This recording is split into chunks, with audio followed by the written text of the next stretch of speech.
И слова расписать, хоть строчки ложатся криво. Тишина, и я слышу, звучит края, так торжественно слова моя печаль, не иначе милой души моей новой потери.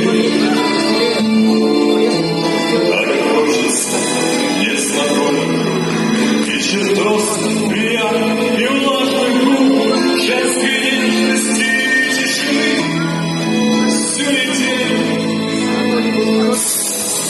Пусть все женщины вспомнят обо мне, те, которых любилась, как во сне, только ночь с ними была, а на утро оставил сразу.